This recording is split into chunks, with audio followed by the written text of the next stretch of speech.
Hi, welcome back, and in this video we're going to be taking a look at the GT4 car pack for Assetto Corsa Competizione. So this has been out on PC for a little while and arrived yesterday on consoles. So I'm taking a look at the PS4 version here on my PS4 Pro, and just first of all wanted to talk overall about what the cars are like in comparison to obviously what we're used to in ACC, which is the GT3 cars.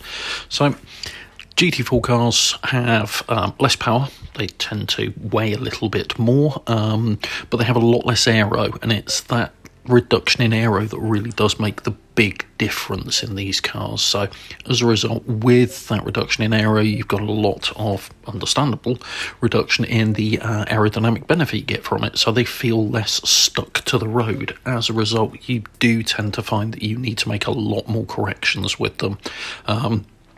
So you're much more on your toes driving them, even though they're slower and they're theoretically easier to control. They are easier to control than the GT3s in my personal experience.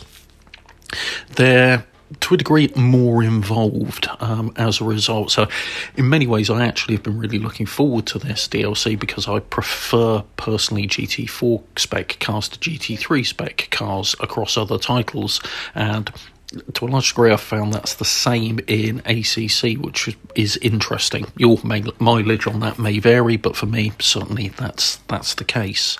In other ways, they are predominantly very similar. You've got as standard ABS and traction control on all bar one of them, so you can drive them in a very similar way in terms of that area to the GT3 cars.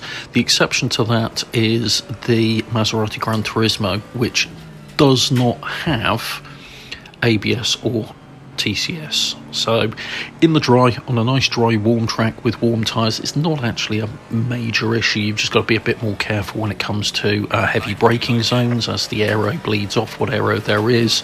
You run the risk of locking the brakes up, but there's enough grip from warm tyres that TCS, unless it's coming out of a really slow corner, is not a major issue for you. However, the second it starts raining, or if you're on cold slicks, that's where you need to watch out for with the Gran Turismo. I mean, it's, of all of the other GT4 cars, it's not the most competitive by a margin, and that is noticeable. It takes a lot more to extract everything out of it, and that's before you take into account the fact that it doesn't have TCS or ABS, so you do need to be careful with that one.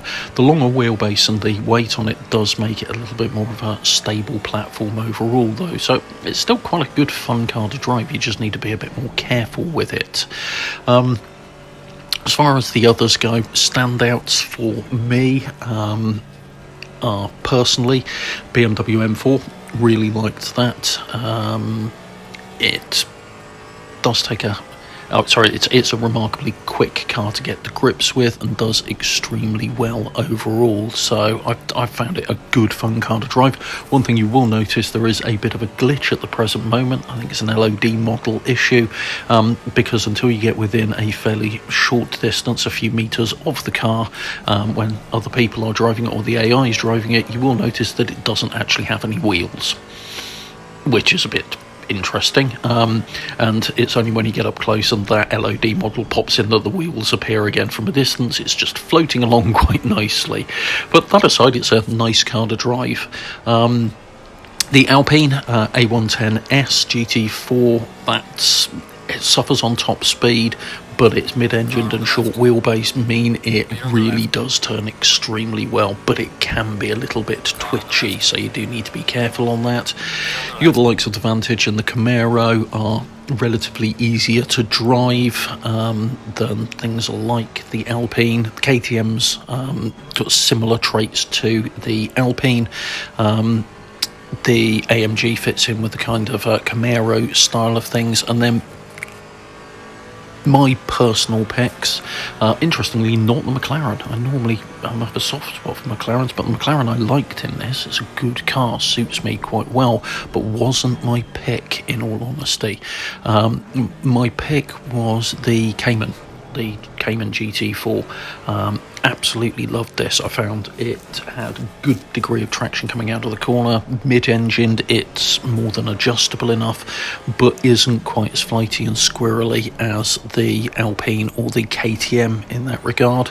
And really the only car that ran it close second is the Ginetta, and the Ginetta is again a great car. I mean, I spent more time than I care to remember in Ginettas in Project Cars and Project Cars 2, and in this, despite being the oldest car in the mix, it's a great car to drive, and again, very stable, very adjustable for a front engine rear wheel drive car, decent top speed, and just builds a lot of confidence in you. And that for me is the prime thing behind the Cayman and the Ginetta, is the level of confidence they build into you driving the car itself. That said, I don't actually think there's a bad car in this pack. They all just drive very differently, and you have to approach them differently. You know, they have some shared traits because cars of a similar drivetrain are going to have shared traits. Cars of a similar wheelbase and size, etc., are going to have shared traits. But none of them feels like, you know, it's the same car just with a different skin put on it.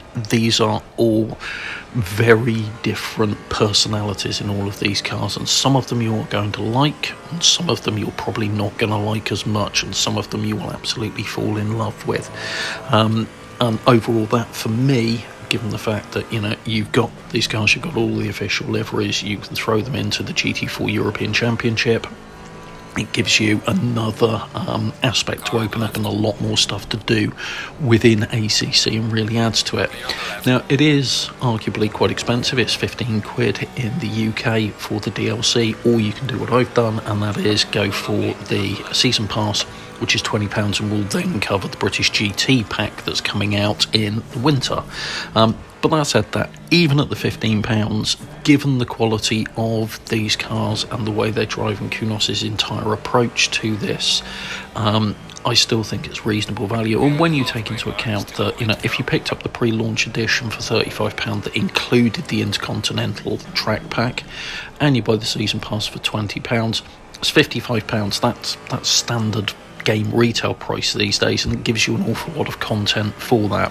If you weren't fortunate enough to pick it up at launch and had to pay for the Intercontinental pack separately, yeah, it is starting to get a bit pricier. But personally, on console, for the physics and the AI in racing and what you get in there, I think it's money well spent. It does very much depend on whether you like GT racing. If you don't like GT racing, it's probably not going to be for you. For other people, you know, the omission of, you know, you don't have the Nordschleifer in there, only the Nürburgring GT, or the GT version of the layout that you have here. You know, for some people that's going to be an issue, and I understand that completely, but for me, I think this pack offers good value for money, considering the quality of what you get in there. But I'm a self-avowed fan of ACC. What we did also get just before the DLC pack dropped was a new update.